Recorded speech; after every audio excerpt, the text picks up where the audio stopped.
अस्सलाम वालेकुम स्टूडेंट्स। कैसे हैं आप? ठीक हैं? खैरियत से हैं?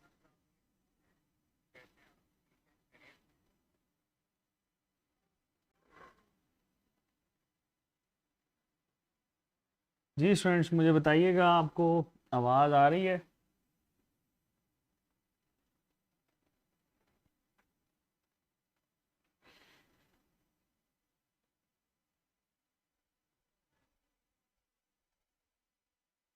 राइस खाने हैं? राइस कौन से वाले राइस हैं भाई? फिर देखते हैं कौन से राइस खाने हैं। चलें जी, आवाज़ आ रही है और हम इसी आवाज़ से स्टार्ट करते हैं। और आज की क्लास का आगाज़। आज मुझे लगता है केमिस्ट्री में आपने काफ़ी ज़्यादा रिएक्शंस पढ़ लिए हैं, बहुत ही ज़्यादा टाइम ले गए हो भाई केमिस्ट्री में। क्या पढ़े थे आज? हाँ, दाल चावल। अच्छा जी, दाल चावल तो लाहौरियों की बड़ी पसंदीदा डिश है। बिल्कुल खाएंगे। लेकिन केमिस्ट्री में तो आप जो है वो भाई बहुत ही ज़्यादा टाइम ले गए हैं आज। चलें, आपकी ये मेहनत इंशाल्लाह रंग लाएगी। अच्छा जी, मुझे बताएं, हम लोगों ने मोनोसेक्राइड्स जो हैं वो डिस्कस कर लिए थे। ठीक है। रिंग को हम लोगों ने डील किया था कि मोनोसेक्राइड जो होते हैं ये हमारे पास रिंग फॉर्म के अंदर आ रहे होते हैं। फिर अल्फा बीटा को डील किया था। अब हम लोग डील करेंगे डाइसेक्राइड्स को। ठीक है जी।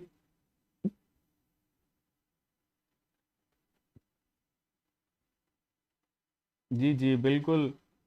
बारिश हो रही है। जी बेटे, हमारे पास है डाइसेकेराइड्स। और ये डाइसेकेराइड्स जो हैं, इसमें आप लोगों ने स्टूडेंट्स तीन नाम याद रखने। एलएमएस, जैसे उस्ताद जी का एलएमएस है ना, उसी तरह से ये एल, एम और S. L for that is lactose sugar. Lactose को हम लोग मिल्क शुगर भी बोलते हैं। एम फॉर बेटे maltose sugar. And S for बेटे सुक्रोज शुगर। ठीक है। ये तीन शुगर हमारे पास डाइसेक्राइड कहलाती हैं। ठीक है। और ये डाइसेक्राइड शुगर्स से आपके पास फिर क्वेश्चन आता है कि भाई कौन सी ऐसी हमारे पास शुगर है जो कि प्योरली एनिमल सोर्स से हासिल होती है। तो आंसर आप लगाओगे मिल्क शुगर। मिल्क शुगर जो है that is purely obtained from animal source. ये बात याद रखना, ये हमारे पास प्योरली एनिमल सोर्स से ऑब्टेन की जाती है। ठीक है। तो ये इसके साथ एसोसिएटेड है। कौन सी ऐसी शुगर है जिसको हम लोग फ्रूट शुगर बोलते हैं? तो बेटे माल्टोज को हम लोग फ्रूट शुगर का नाम दे रहे होते हैं।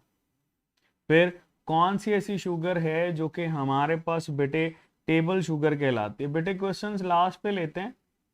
ठीक है साबिर हुसैन, बेटे लास्ट पे क्वेश्चंस लेते हैं, फिर इससे आगे चलेंगे। ठीक है। अभी हम लोग जो है ना इसको थोड़ा सा कवर कर लें, फिर मैं आपके क्वेश्चंस ले लेता हूँ।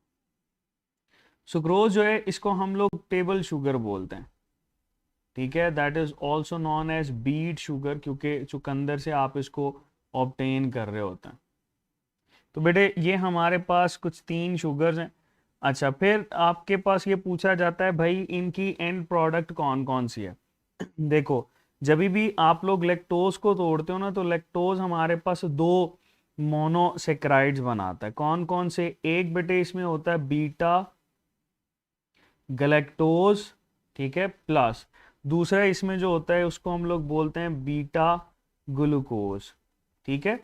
बीटा गलेक्टोज और बीटा ग्लूकोज आ गया। तो मुझे ये बताओ, इसको तोड़ने के लिए फिर एंजाइम कौन सा रिक्वायर्ड होगा? मिल्क शुगर को तोड़ने के लिए एंजाइम होता है लैक्टेज। लैक्टेज जब इस पे एक्ट करेगा तो बीटा गलेक्टोज और बीटा ग्लूकोज बनेगा। And it will form a linkage. इनके दरमियान बेटे ये जो लिंकेज आपके पास आएगा ना, that will be beta 1,4 glycosidic linkage. ठीक है। सिमिलरली अगर हम लोग माल्टोज की बात करें, तो माल्टोज से हमारे पास एंड प्रोडक्ट आती है alpha glucose plus alpha glucose. ठीक है, अल्फा ग्लूकोज और अल्फा ग्लूकोज आती है। और यहाँ पर हम लोग बेटे जिस एंजाइम को डील करते हैं दैट इज माल्टेज। माल्टेज एक एंजाइम होता है जिसको हम लोग यूज कर रहे होते हैं। अगर यहाँ पर आपसे लिंकेज पूछा जाए कि इनके दरमियान लिंकेज कौन सा होता है, तो लिंकेज होता है बेटे alpha linkage, and that is alpha 1,4 glycosidic linkage. अगर हम लोग सुक्रोज की बात करें तो सुक्रोज बेटे हमारे पास एंड प्रोडक्ट इसकी होती है एक तो अल्फा ग्लूकोज, दूसरी बेटे इसमें हमारे पास आ जाती है दैट इज बीटा फ्रुक्टोज। ठीक है, तो ये इसकी एंड प्रोडक्ट है। और इसको तोड़ने के लिए एंजाइम कौन सा रिक्वायर्ड होता है? सुक्रेज। सुक्रेज। तो बेटे इसमें जब हम लोग लिंकेज की बात करते हैं तो दैट विल फॉर्म लिंकेज जिसको हम लोग बोलते हैं अल्फा 1,2 ग्लाइकोसिडिक लिंकेज। ठीक है, तो ये हमारे पास बेटे दो लिंकेज बना रहे होते हैं। अच्छा, फिर आपके पास ये पूछता है कि इनमें से कौन सी ऐसी शुगर है भाई जो नॉन रिड्यूसिंग है। तो आपको पता है ये लैक्टोज और माल्टोज ये दोनों ही रिड्यूसिंग शुगर होती हैं। ठीक है, जबकि सुक्रोज जो है ये बेटे हमारे पास नॉन रिड्यूसिंग शुगर है, that is non reducing sugar. किसको बोल रहे हैं हम लोग? सुक्रोज को। ठीक है, फिर यही सुक्रोज जो है ये याद रखना ये हमारे पास बेटे एक्ट करती है एज ट्रांसपोर्टिंग शुगर। आपने ट्रांसपोर्टेशन इन प्लांट्स डिस्कस किया था, याद है?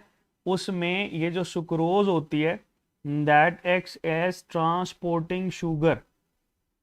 ठीक है, प्लांट के अंदर ये as a transporting sugar act कर रही होती है, इसी से ही ट्रांसपोर्टेशन को हम लोग डील करते हैं। जबकि माल्टोज की बात करें तो माल्टोज बेटे आपके पास जर्मिनेटिंग जो सीड्स होते हैं ना, जर्मिनेटिंग सीड्स, उनके अंदर ये नजर आती है।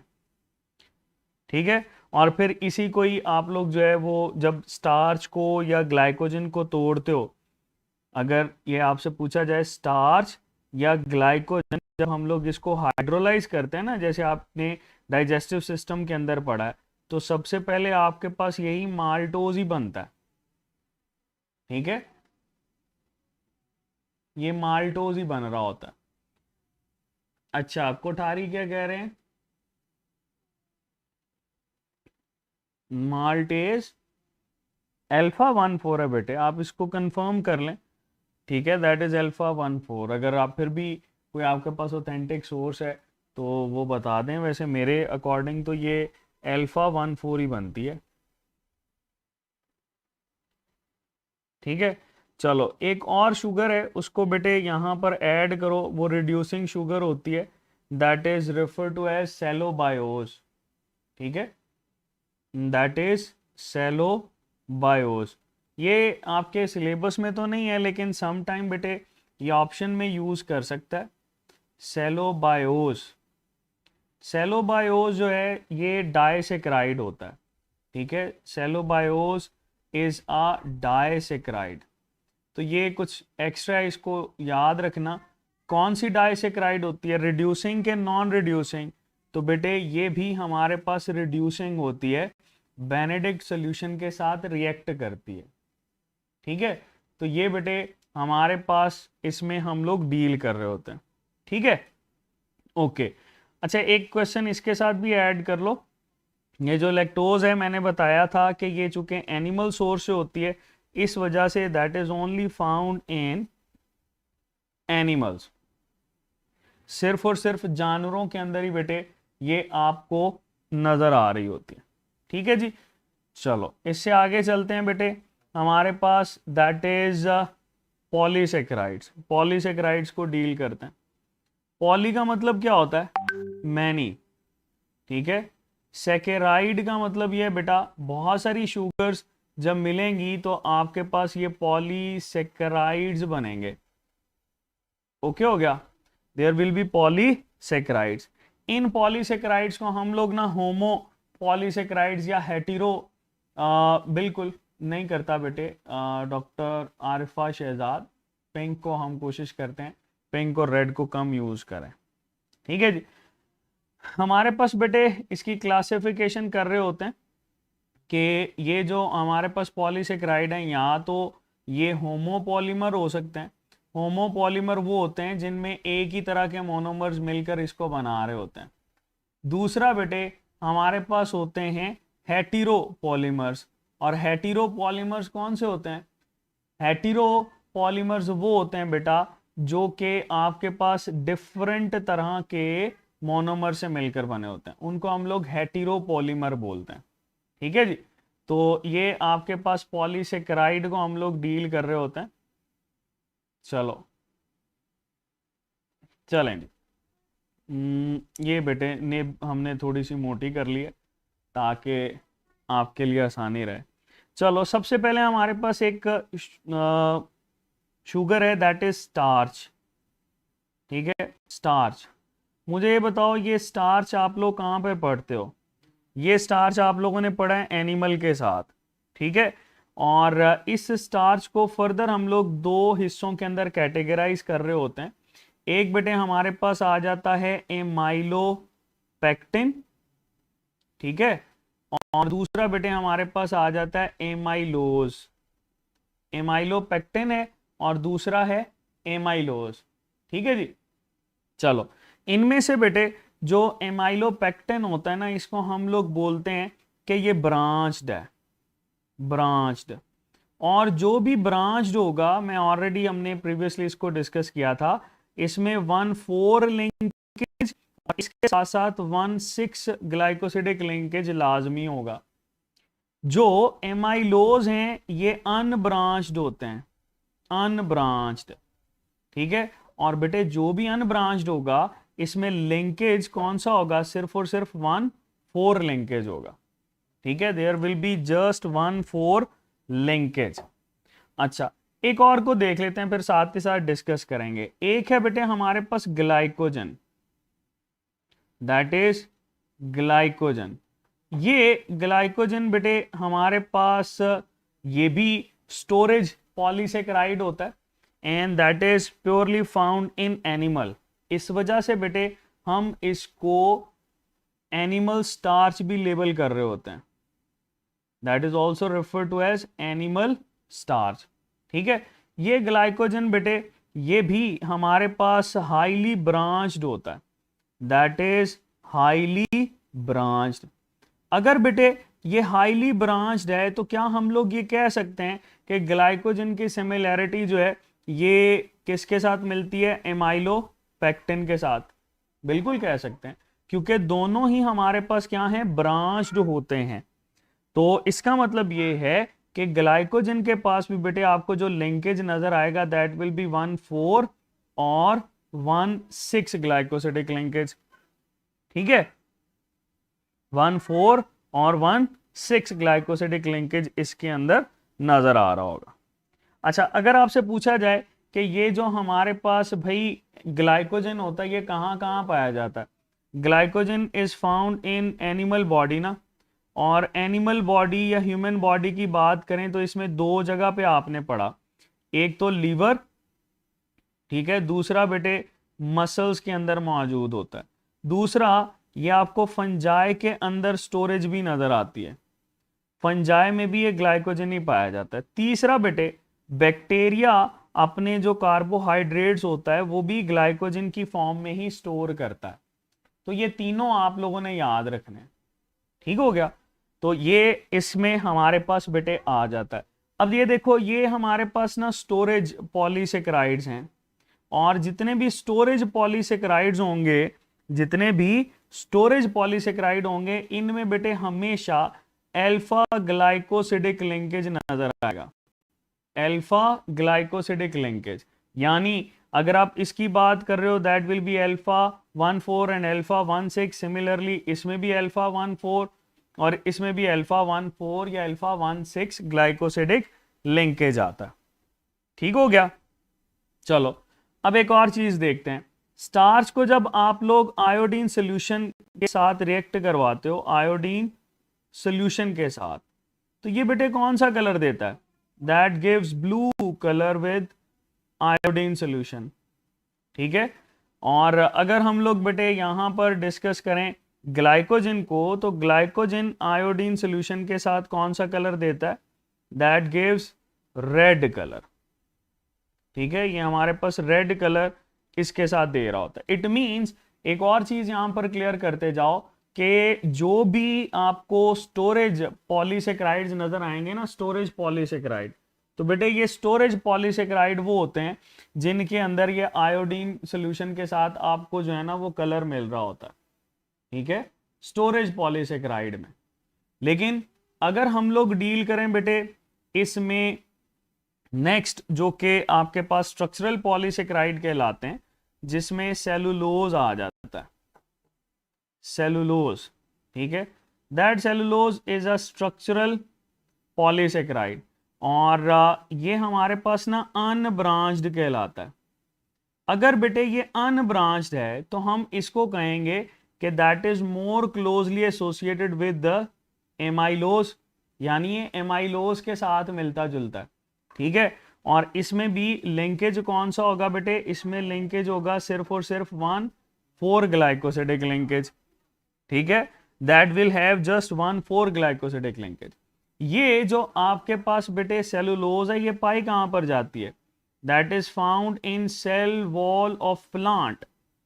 प्लांट की सेल वॉल में नजर आती है। ये बेटे हमें ग्रीन एल्गी के अंदर नजर आती है। सो सेलुलोज जो है ये तो आपके पास यहां पर नजर आ रही होती है। अगर आयोडीन सोल्यूशन के साथ इसका कलर देखें तो आयोडीन सोल्यूशन के साथ बेटे दे गिव नो कलर, कोई भी कलर नहीं दे रहे होते। ठीक है, अच्छा आगे चलते हैं। एक और है हमारे पास, दैट इज काइटन। काइटन भी बेटे हमारे पास स्ट्रक्चरल पॉलीसेकेराइड होता है, और बेटे ये भी आपके पास अनब्रांच्ड होता है। इट मीन्स कि ये भी इसी के साथ एसोसिएटेड है। लिंकेज की बात करेंगे तो इसमें भी बेटे 1,4 ग्लाइकोसिडिक लिंकेज नजर आएगा।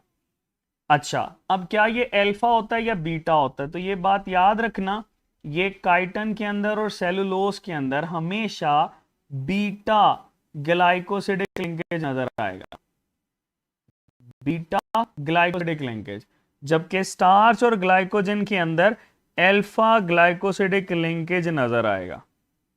ठीक है, ये भी कहां पर पाया जाता है बेटा? That is found in cell wall. ठीक है, किसकी सेल वॉल में पाया जाता है? That is found in the cell wall of fungi. Fungi की सेल वॉल में पाया जाता है। ये बेटे एक्सोस्केलेटन ऑफ इंसेक्ट्स में भी पाया जाता है, एक्सोस्केलेटन। ये बेटे सीटे ऑफ एनिलीज। ठीक है, और जब भी हम इसको आयोडीन सोल्यूशन के साथ मिलाते हैं तो बेटे आयोडीन सोल्यूशन के साथ दैट गिव्स नो कलर। ठीक है, ये भी आपके पास आयोडीन सोल्यूशन के साथ कोई भी कलर नहीं दे रहा होता। So that is why we can say that कि ये जो बेटे हमारे पास स्ट्रक्चरल पॉलीसेकेराइड होते हैं ये कोई भी कलर नहीं दे रहे होते। अब आगे लास्ट पे एक और चीज डिस्कस करते हैं कि काइटन जो होता है इसका मोनोमर कौन सा होता है? इसको बोलते हैं N acetyl glucosamine. That is N acetyl glucosamine. ठीक है, कौन सा ग्लूकोजा एमीन है, अल्फा के बीटा? बताओ भाई, that will be beta glucosamine, याद रखना। ठीक है, ये glucosamine, N acetyl glucosamine बेटे इसके अंदर मौजूद होता है। अच्छा, अगर आपसे पूछा जाए मोस्ट अबंडेंट पॉलीसेकेराइड कौन से होते हैं, सो मोस्ट अबंडेंट आपके पास होते हैं ये बेटे कौन से वाले? ये देखो, शाबाश, सेलुलोज को बोलते हैं। सेकंड मोस्ट अबंडेंट की बात की जाए तो सेकंड मोस्ट अबंडेंट होते हैं बेटे काइटन। ठीक है, तो ये मोस्ट अबंडेंट एंड आपके पास सेकंड मोस्ट अबंडेंट के बारे में पूछा जाता है। अच्छा, यहीं पर आपसे अगर ये पूछे कि अगर हम लोग ग्लाइकोजन, स्टार्च और सेलुलोज को तोड़ते हैं तो एंड प्रोडक्ट क्या आएगी? बहुत इजी सा है बेटे, ग्लाइकोजन की एंड प्रोडक्ट हमारे पास आती है ग्लूकोज, लेकिन कौन ग्लूकोज आएगा? अल्फा के बीटा, बिल्कुल बेटे, that will be alpha glucose. Starch की एंड प्रोडक्ट क्या आएगी? ये भी बेटे चूंकि अल्फा लिंकेज बनाता है इस वजह से alpha glucose, that will be beta glucose, beta glucose. और काइटन की बेटे वही मैंने लिखा, ये एंड प्रोडक्ट इसकी आएगी एन एसिटाइल ग्लूकोजा अमीन, ठीक है। और ये जो ग्लूकोजा अमीन है इसके साथ आप बीटा ऐड करोगे, ठीक हो गया। सो दैट इज समथिंग बेटे जो कि हमारे पास पॉलीसेकेराइड्स के अंदर हम लोग डील कर रहे होते हैं। चलो ये हो गया हमारे पास बेटे पॉलीसेकेराइड्स, ठीक है। कार्बोहाइड्रेट्स यहाँ पर हमारे पास खत्म होते हैं। इससे आगे बेटे हम लोग मूव करते हैं टूवर्ड लिपिड्स। लिपिड्स को देखते हैं।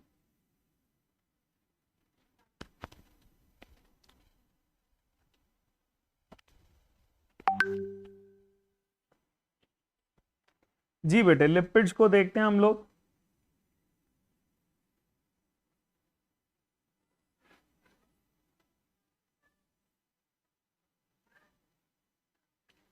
ओके जी बेटे, हमारे पास लिपिड्स जो हैं इसके साथ कुछ क्वेश्चंस ऐड करें। लिपिड्स मोस्ट हेटेरोजीनस कंपाउंड्स होते हैं, they are most heterogeneous molecules. सबसे ज्यादा वैरायटी आपको इसी के अंदर नजर आती है, सबसे ज्यादा वैरायटी, ठीक है।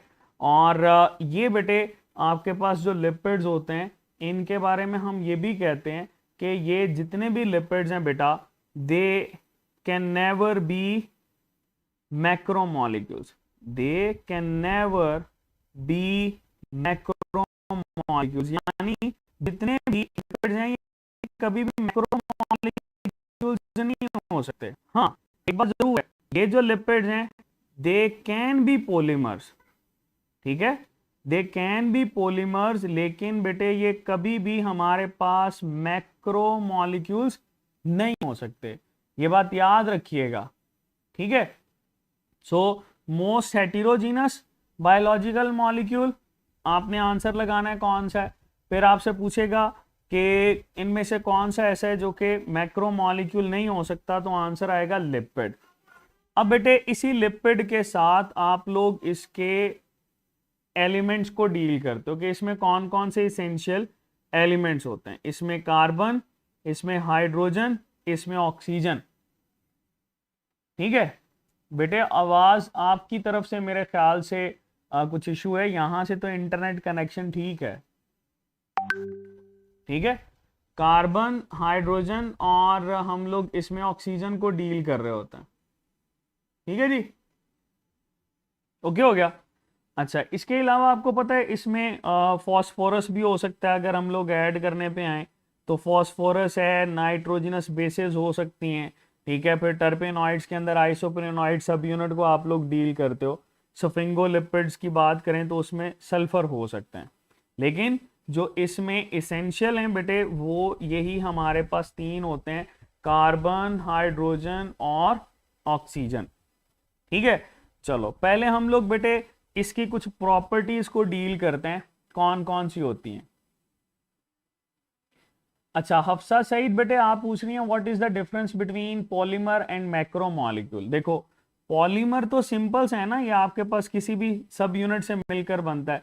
जैसे हमारे पास लिपिड के अंदर एक टाइप है टर्पिनॉइड्स, टर्पिनॉइड्स पॉलीमर होते हैं आइसोप्रेनॉइड सब यूनिट के।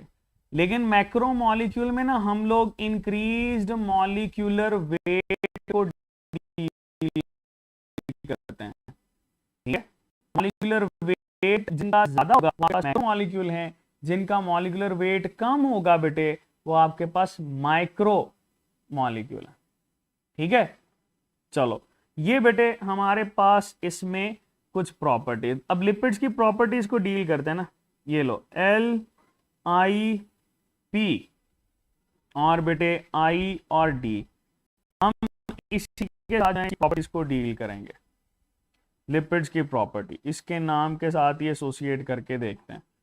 देखो जी, जब भी आपके पास लिपिड्स के बारे में पूछा जाए तो आपको पता है कि जितने भी लिपिड्स होते हैं भाई, ये सारे के सारे लेयर बनाते हैं हमारे पास। कौन सी layer? They form layer of protection.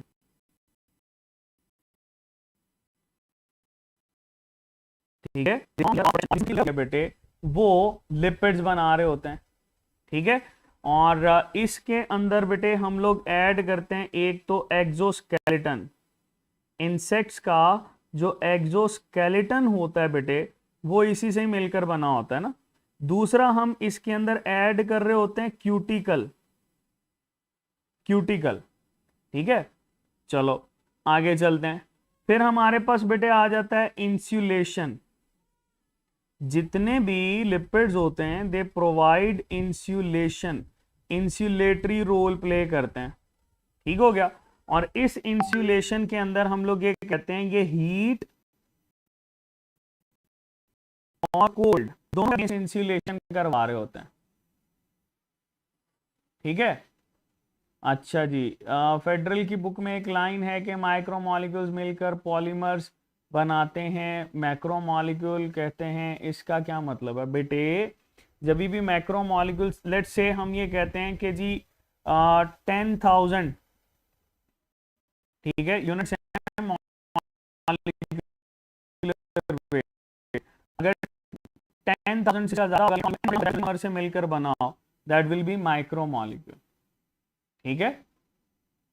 चलो आगे चलते हैं। प्रोटेक्शन के साथ साथ हम फिर नेक्स्ट इसमें डील करते हैं प्रोपोर्शन ऑफ ऑक्सीजन को। इसको भी देखो, ये जो हमारे पास लिपिड्स होते हैं इनमें प्रोपोर्शन ऑफ ऑक्सीजन हमेशा कम होता है, इस वजह से हमारे पास। ठीक है। नेक्स्ट बेटे हमारे पास आ जाता है आई, दैट इज इनसॉल्युबल। ये जितने भी हैं ये सारे बेटे इनसॉल्युबिलिटी की वजह से हम बेटे इसको ऐड करते हैं कि दैट दे फॉर्म मेम्ब्रेन्स। ठीक है, जितनी भी मेम्ब्रेन है। ओके, चलो आगे चलते हैं। हमारे पास बेटे नेक्स्ट वन है, दैट इज डी। ठीक है, तो डी के साथ डबल एनर्जी। आपको पता है कि जितने भी हैं ये हमारे पास डबल एनर्जी स्टोर करते हैं। इससे डबल एनर्जी स्टोर करते हैं, double energy as compare to carbohydrate. ठीक है, they store double energy as compare to carbohydrates. तो कार्बोहाइड्रेट्स की साथ साथ बेटे ये हमारे पास डबल एनर्जी स्टोर कर रहे होते हैं। क्या हुआ? वॉइस तो बेटे ठीक है, यहां पे तो ठीक आ रही है वॉइस। वॉइस तो बेटे ठीक है।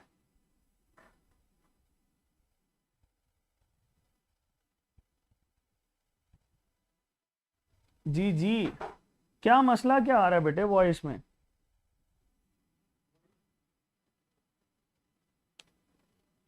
Voice voice voice voice cut रही है बेटे, इंटरनेट कनेक्शन भी ठीक है।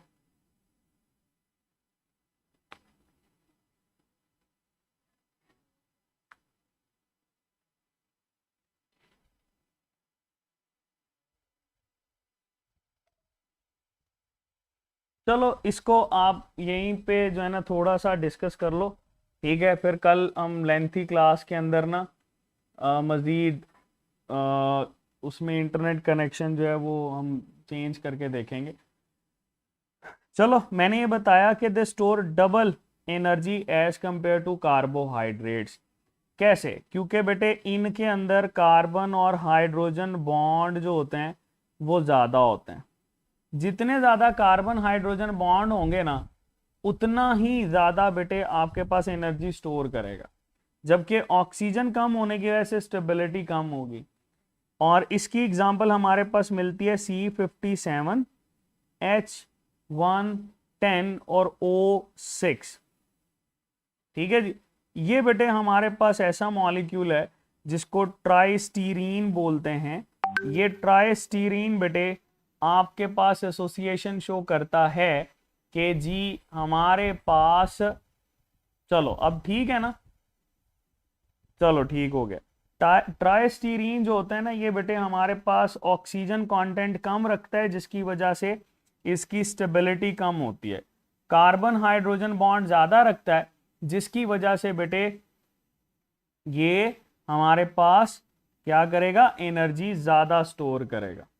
चलो एक बात याद रखना, इसमें ट्रेंड होता है फैटी एसिड्स के अंदर कि जैसे जैसे आप नंबर ऑफ कार्बन एटम्स को बढ़ाते जाओगे ना, इसकी सॉल्युबिलिटी बढ़ती जाएगी।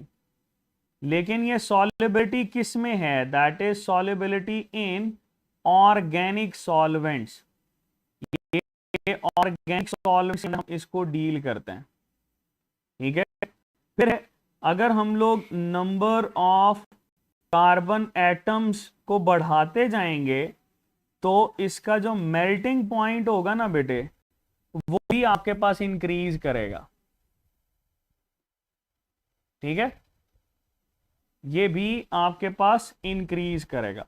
लेकिन ये दोनों करेक्टर आपके पास तब इफेक्टिव होंगे जब या तो सैचुरेटेड फैटी एसिड को आप लोग डील करो या अनसैचुरेटेड फैटी एसिड को डील कर रहे हो। ठीक है, तो फैटी एसिड बड़े इंपॉर्टेंट हैं, क्योंकि फैटी एसिड अगर आप डिस्कस करते हो ना, तो फैटी एसिड की वजह से बेटे आपके पास बहुत सारी चीजें जो हैं वो क्लियर हो जाती हैं।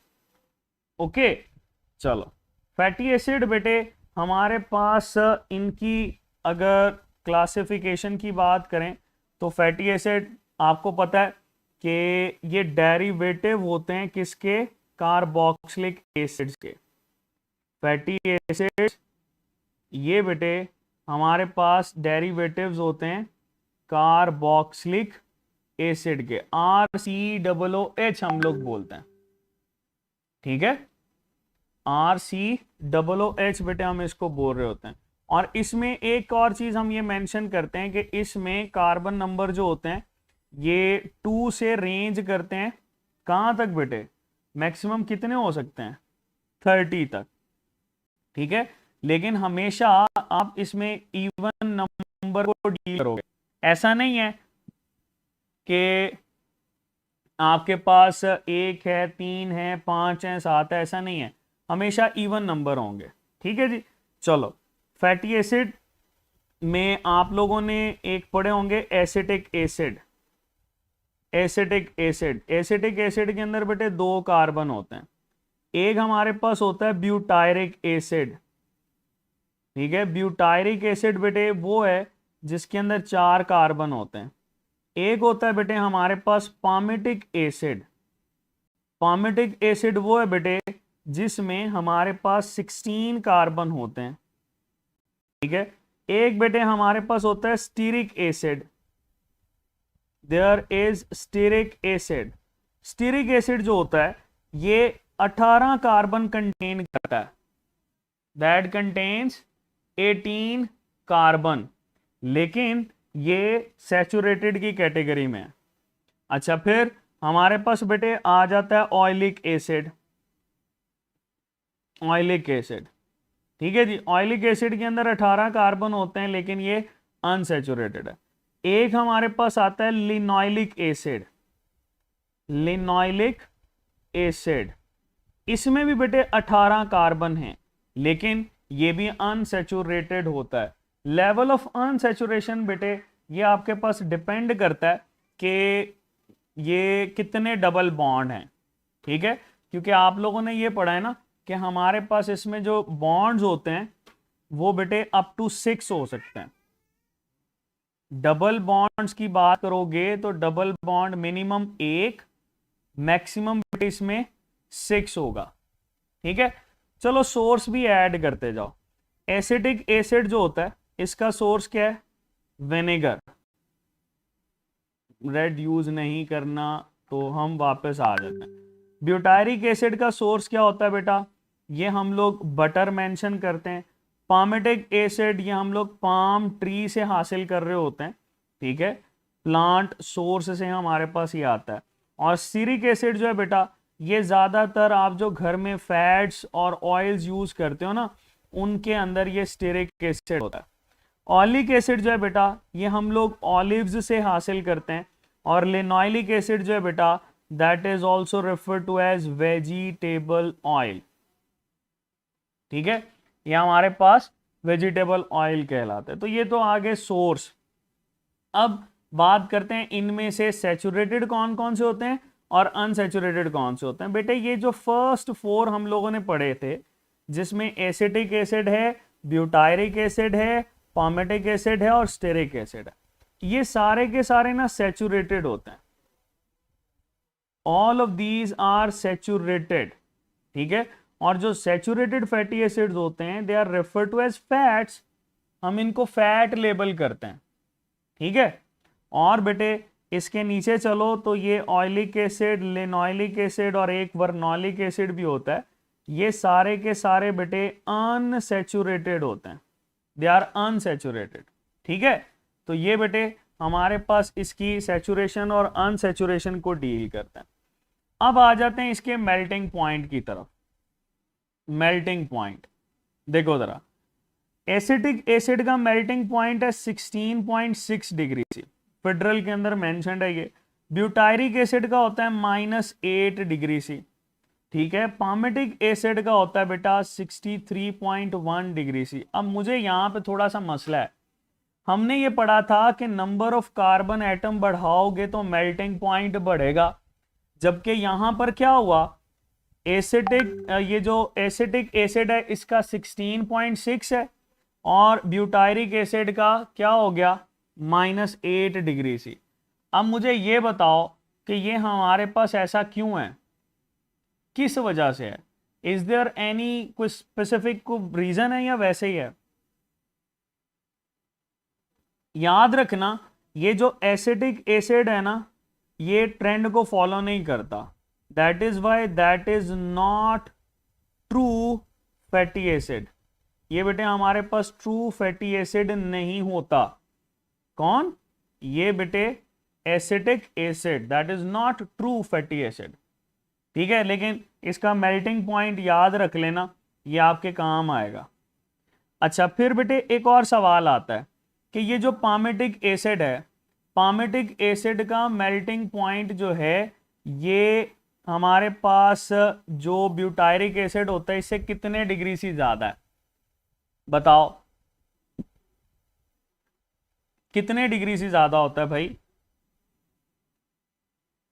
देखो हम कैसे मेजर करते हैं, 63.1 डिग्री सी -8 डिग्री सी।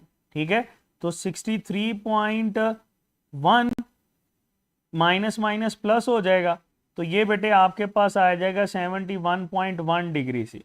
तो अगर आपसे ये सवाल पूछा जाए कि भाई बताओ ये कितने डिग्री सी ज्यादा होता है, तो बड़ा सिंपल सा आंसर होगा 71.1 डिग्री सी। किसका? पामेटिक एसिड का मेल्टिंग पॉइंट ज्यादा है किस से बेटे? आपके पास ब्यूटायरिक एसिड से। ठीक है, that is increase as compare to butyric acid. फिर बेटे हमारे पास आ जाता है स्टेरिक एसिड। स्टेरिक एसिड का मेल्टिंग पॉइंट जो होता है दैट इज 70 डिग्री सी। ठीक है, ये बेटे हमारे पास होता है 70 डिग्री सी, जिसको हम लोग डील कर रहे होते हैं। ठीक है, 70 बहुत इजी सा है, ये 70 डिग्री सी के अंदर बेटे हमारे पास आता है।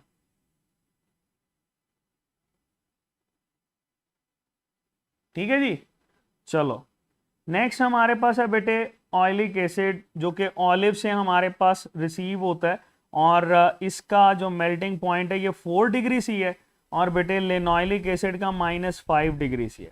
अब ये देखो यहां पर भी प्रॉब्लम आ गई, हालांकि इनमें जब नंबर ऑफ कार्बन एटम बढ़े हैं तो ऐसा क्यों है, इस पे काम क्यों है? ठीक है, तो बेटे बहुत आसान सी बात है, मैंने बोला अगर आपने इसके नॉर्मल ट्रेंड देखने हैं तो या तो आपके पास सैचुरेटेड ही होने चाहिए सारे के सारे, या सारे के सारे अनसैचुरेटेड होने चाहिए।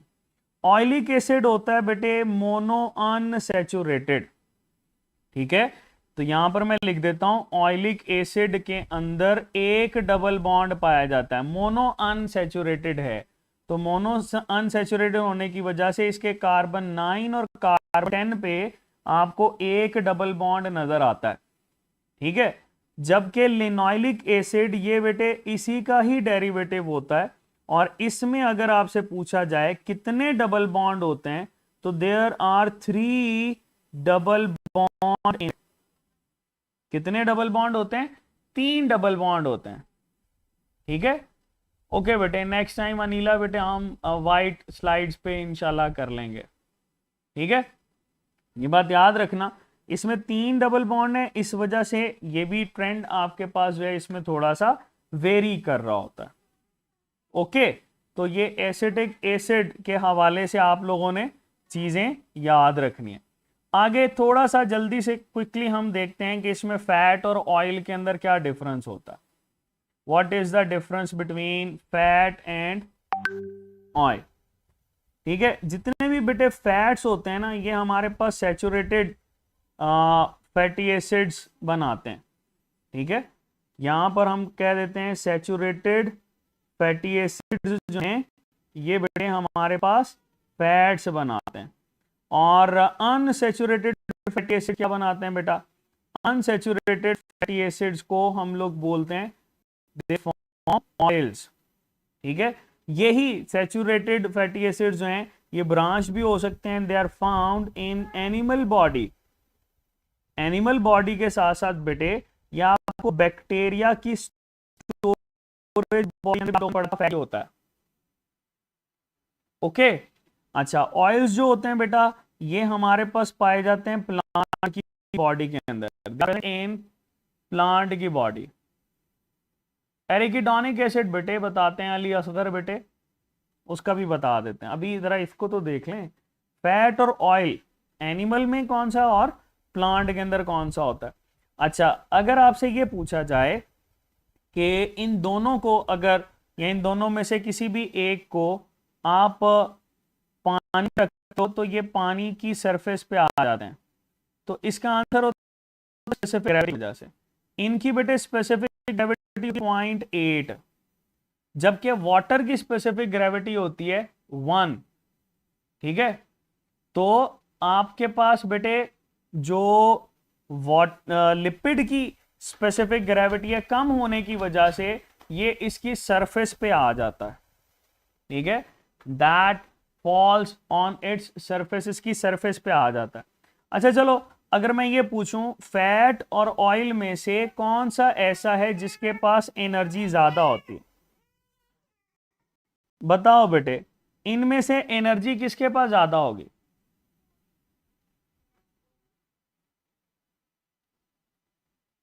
जी मेल्टिंग पॉइंट अलीजा बेटे, मेल्टिंग पॉइंट याद कर लें तो ज़्यादा बेहतर है, क्योंकि ये आपके पास ना इसमें मौजूद हैं, फेडरल के अंदर भी हैं, बाकियों के अंदर भी हैं बेटे। अब ये आवाज़ जो है इधर से तो ओके है, अब पता नहीं इंटरनेट की वजह से आपका कोई इशू ना हो या वेदर की वजह से कोई मसला हो सकता है, लेकिन यहाँ से तो ओके है बेटे। बिल्कुल बेटे, जो हमारे पास फैट्स होते हैं ये ज़्यादा एनर्जी स्टोर कर रहे होते हैं as compare to oils. Oils के अंदर एनर्जी तो स्टोर होती है लेकिन कम। उसकी वजह क्या है कि फैट के अंदर कार्बन हाइड्रोजन बॉन्ड ज़्यादा होते हैं क्योंकि ये सैचुरेटेड हैं। ऑयल्स के अंदर कार्बन हाइड्रोजन बॉन्ड कम होते हैं, जिसकी वजह से बेटे ये एनर्जी भी कम स्टोर करते हैं, ठीक है। तो ये बेटे फैट और ऑयल के हवाले से आप लोगों ने याद रखना है, फैट और ऑयल के हवाले से ये चीजें याद रखनी है। चलो आगे चलते हैं।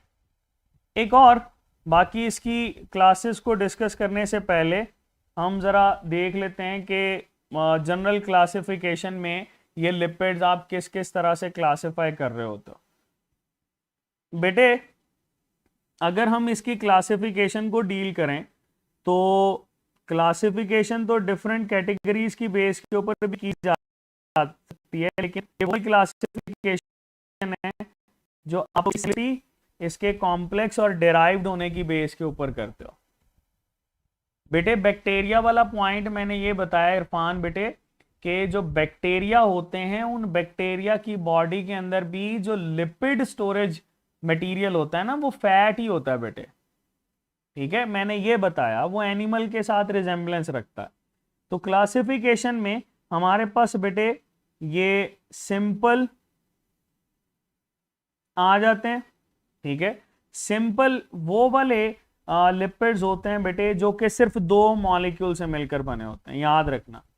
सिंपल में वो होते हैं जो कि आपके पास फैटी एसिड्स प्लस अल्कोहल या ग्लिसरॉल से मिलकर बने होते हैं।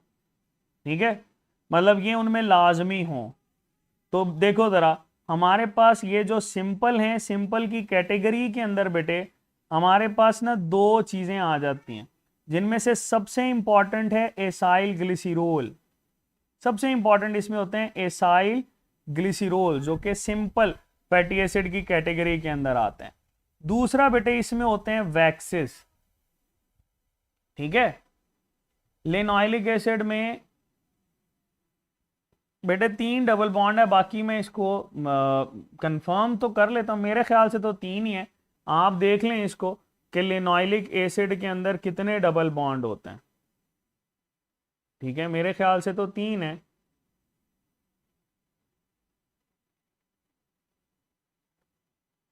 चलो आगे चलते हैं। हमारे पास बेटे इसमें कॉम्प्लेक्स मॉलिक्यूल्स आ जाते हैं।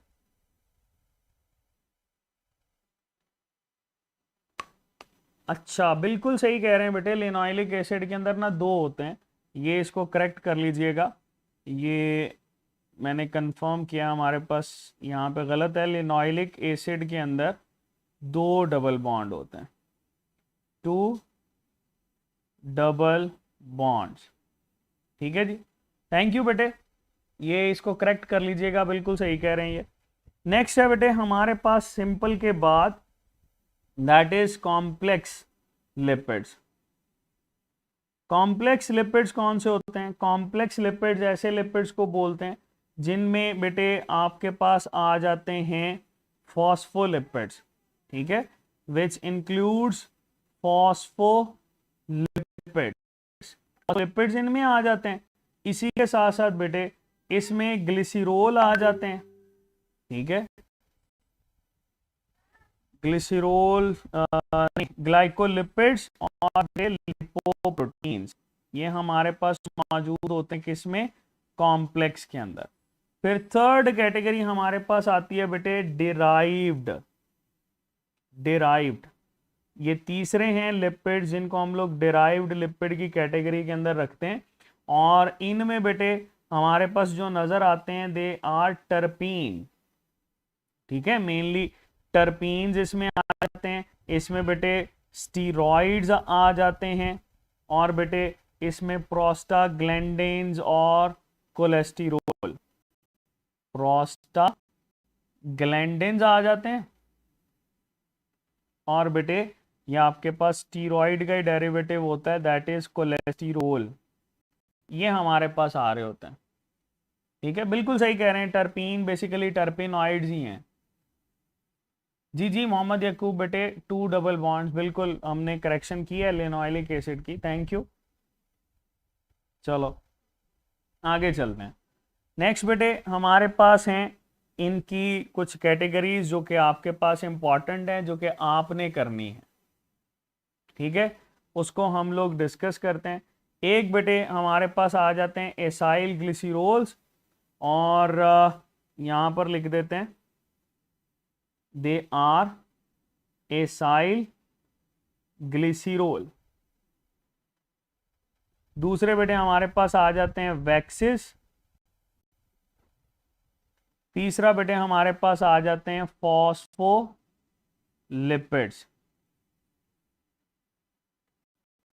ठीक है जी। अच्छा, चौथी टर्पिनॉइड है। टर्पिनॉइड हम यहाँ पे ऐड नहीं कर रहे फिलहाल, आप इसकी कॉम्पोजिशन को डिस्कस करोगे और सवालों को डील करोगे। पहला सवाल, कौन सा बेटे ऐसा है जो कि मोस्ट अबंडेंट है आपके पास किंगडम एनिमेलिया के अंदर? तो किंगडम एनिमेलिया के अंदर बेटे हमारे पास मोस्ट अबंडेंट नजर आते हैं एसाइल ग्लिसरॉल। पहला सवाल क्या है? They are most abundant. ठीक है, और इनका काम क्या होता है? Energy storage. ये बेटे हमारे पास एनर्जी स्टोरेज करवाना इनका काम है। ठीक है, फिर हमारे पास आ जाते हैं वैक्सेस। ये जो बेटे वैक्सेस होते हैं ना, ये प्रोटेक्टिव रोल प्ले करते हैं। They play protective role. ठीक है, फिर है जी हमारे पास बेटे ये फॉस्फोलिपिड्स। फॉस्फोलिपिड्स क्या करते हैं? They form membranes.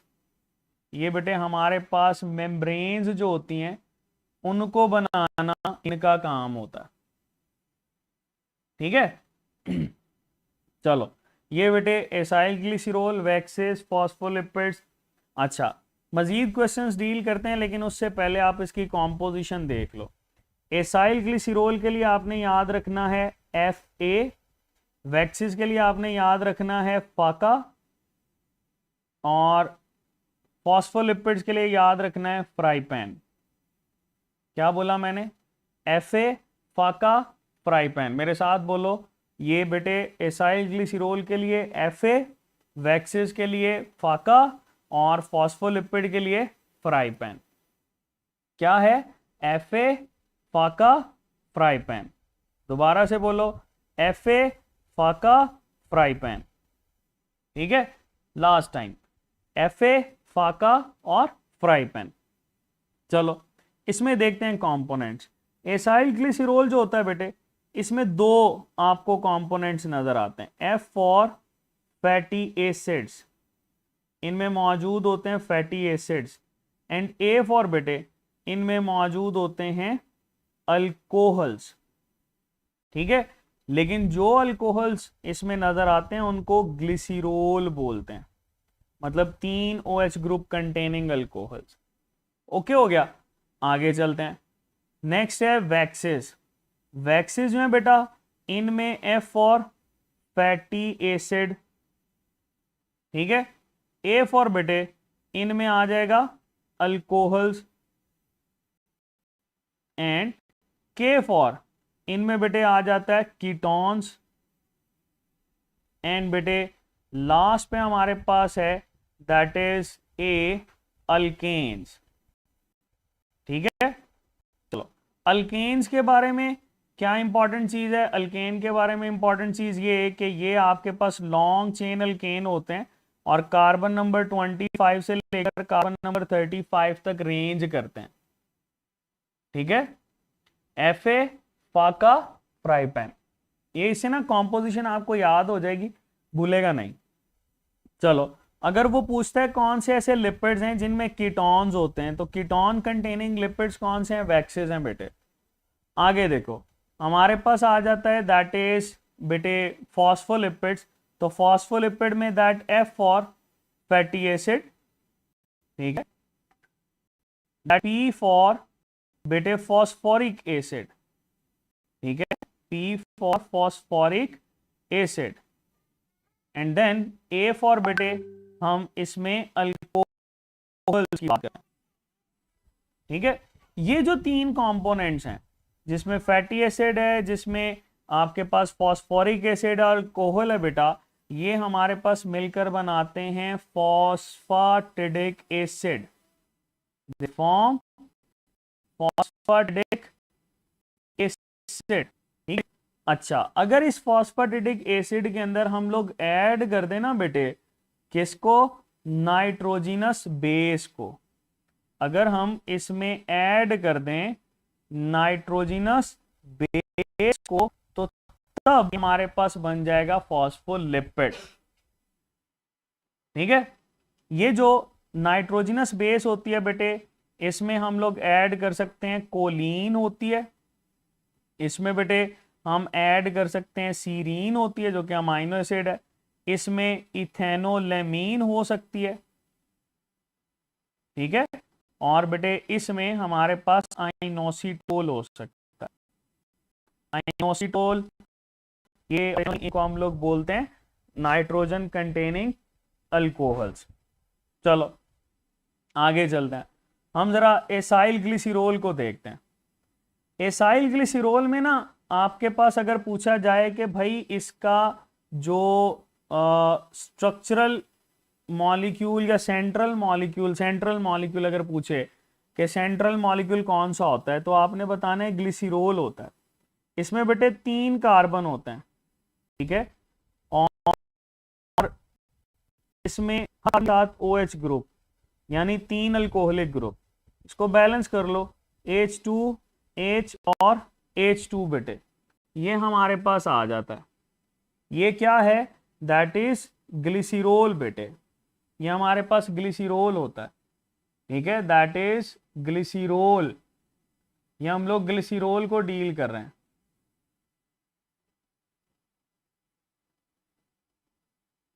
किसको डील कर रहे हैं, ग्लिसरॉल को।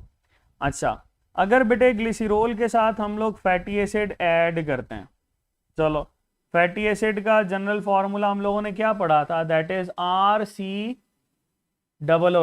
बेटे इतना डिफिकल्ट कैसे, हम आसान तो कर रहे हैं ना लीजा बेटे। चलो ये हमारे पास आ जाता है OOH and that is R, ठीक है। तो ये बात याद रखना बेटे, हमारे पास जब भी ये रिएक्ट करेंगे तो that would be just like this, इसमें से एक वाटर मॉलिक्यूल निकलेगा, there will be release of 1 water molecule. And remember कि हमारे पास बेटे जब भी एक ग्लिसरॉल मतलब 1 ग्लिसरॉल मिला प्लस इसके साथ एक फैटी एसिड मिल गया, तो बेटे इनके रिएक्ट से हमें मिलेगा मोनो एसाइल ग्लिसरॉल। इनके रिएक्शन से क्या मिलेगा, मोनो एसाइल ग्लिसरॉल। ओके, अच्छा क्या mono acyl glycerol neutral lipid होता है, कभी भी नहीं, that is not a neutral lipid, ठीक है। न्यूट्रल लिपिड तब होगा जब बेटे इसके पास फ्री OH ना हो। अगर हम लोग यहां पे बेटे एक और फैटी एसिड ऐड करते हैं, तो एक और फैटी एसिड ऐड करने से एक और वाटर मॉलिक्यूल रिमूव होगा, ठीक है, वाटर मॉलिक्यूल रिमूव हुआ, और यहां पर हम फिर ऐड कर सकते हैं कि जब भी एक ग्लिसरॉल 1 ग्लिसरॉल और इसके साथ 2 फैटी एसिड ऐड करो तो क्या बनता है बेटा, that will be refer to as diacyl glycerol. ये डायएसाइल ग्लिसरॉल बेटे ये भी हमारे पास न्यूट्रल लिपिड नहीं होता, ठीक है। चलो एक और फैटी एसिड ऐड करते हैं, और बेटे ये फैटी एसिड है RCOOH। यहां पर भी जब हम इसका रिएक्ट करवाते हैं तो बेटे ये वाटर मॉलिक्यूल निकलेगा, ठीक है, और रिजल्टेंट हमारे पास क्या आया, देखो जब भी 1 ग्लिसरॉल और इसके साथ 3 फैटी एसिड मिलेंगे तो मिलने से क्या बनेगा, triacyl glycerol, that will form triacyl glycerol, या इसको ट्राइग्लिसराइड, या बेटे इसको हम लोग बोलते हैं न्यूट्रल लिपिड्स, क्योंकि इसके पास अब फ्री OH ग्रुप मौजूद नहीं है, ठीक है। बेटे यकूब बेटे ये PTB के अंदर ना गलत है, आपने इसको ही फॉलो करना है, ठीक है। ये सही है जो हमारे पास है PTB के अंदर बेटे, वो एरर है, आप उसको छोड़ दें, वो गलत है। ओके, तो ये हमारे पास ये पूछा जाता है कि ये जो एसाइल ग्लिसरॉल्स होते हैं इनका भाई कोर मॉलिक्यूल तो आप बताओगे ग्लिसरॉल, इसमें कितने फैटी एसिड होते हैं बेटे, 3 फैटी एसिड अगर अटैच होंगे तो ये हमारे पास न्यूट्रल लिपिड बनेगा। ठीक है, चलो नेक्स्ट हमारे पास था वैक्सेस, और वैक्सेस के अंदर मैंने आपको बताया था कि ये फैटी एसिड, अल्कोहल, कीटोन्स और अल्केन्स। ठीक है, ये वैक्सेस जो होते हैं बेटा, ये हमारे पास फर्दर क्लासिफाई होते हैं। एक है नेचुरली अकरिंग वैक्सेस, और दूसरे बेटे हमारे पास आ जाते हैं आर्टिफिशियल वैक्स। ठीक है, जो नेचुरल वैक्सेस होते हैं ये तो आपको डिफरेंट साइड पे नजर आते हैं ना, जैसे देखो बेटे क्यूटिकल जो है ये भी वैक्स है। ठीक है, इसी तरह प्लांट के अंदर आप पढ़ते हैं कैस्पेरियन स्ट्रिप्स। कैस्पेरियन स्ट्रिप्स, वो कैस्पेरियन स्ट्रिप भी सेब्यूरिन की बनी होती है, वो भी बेटे वैक्स होती है। ठीक है, फिर हनी भी वैक्स, हनी भी वैक्स बेटे। फिर आपके कानों में भी होती है ईयर वैक्स, ये वो वाली वैक्स है जो कि नेचुरली अकरिंग होती है। ठीक है, अच्छा, और ये जो आर्टिफिशियल होती है बेटे, ठीक है बेटे, बस हम इसको वैक्सेस को करके वाइंड अप करते हैं, बाकी कल कर लेंगे, कोई मसला नहीं। ये जो आर्टिफिशियल वैक्सेस होती हैं ये हमारे पास डेराइव्ड होती हैं पेट्रोल से, या इसको पैराफिन वैक्स भी बोलते हैं। ठीक है, और फिर इसके अलावा कुछ हॉट वैक्स और कोल्ड वैक्स भी करते हैं जो कि हेयर रिमूवल के लिए इस्तेमाल होती हैं। ठीक है, तो ये वैक्सेस के लिए हम लोग इस्तेमाल कर रहे होते हैं।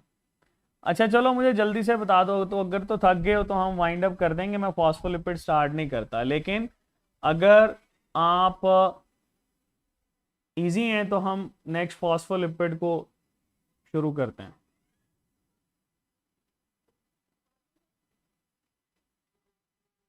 जल्दी से बताओ।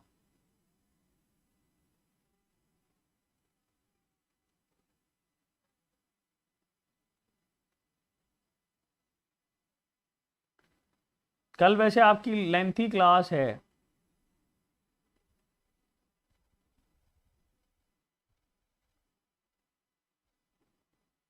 कल लेंथी क्लास है, उसमें हम लोगों ने प्रोटीन्स, न्यूक्लिक एसिड में तो सिर्फ और सिर्फ आरएनए है, और कॉन्जुगेटेड मॉलिक्यूल्स और एंजाइम करेंगे। चलें ठीक है, मोस्ट ऑफ द स्टूडेंट्स जो हैं ये मेरे ख्याल से आज काफ़ी ज़्यादा केमिकल रिएक्शंस कर करके ना थक गए हैं। चलो अनिला बेटे कोई बात नहीं, मेजोरिटी बच्चे जो हैं वो अगर फिजिबल नहीं है तो हम जो है वो कल की क्लास में इसको कवर कर लें। कल आपका ये यूनिट 2 जो है ना एंजाइम के साथ कंप्लीट हो जाएगा। ठीक है जी, ये याद रखना मैंने क्या बोला था, यही आपके पास क्वेश्चन आएगा बेटा। FA किसके लिए है? इसाइल ग्लिसरॉल के लिए। फाका किसके लिए? वैक्सेस के लिए। और फ्राई पैन किसके लिए बेटा? फॉस्फोलिपिड्स के लिए। इसको याद रखना, बाकी फिर हम लोग कल डिस्कस करेंगे। ठीक है जी, कोई सवाल है तो उसको लिख लें, कल ही हम लोग, हमारी लेंथी क्लास है तो कल हम लोग ना इसको डिस्कस करेंगे। ओके बेटे, अल्लाह हाफिज।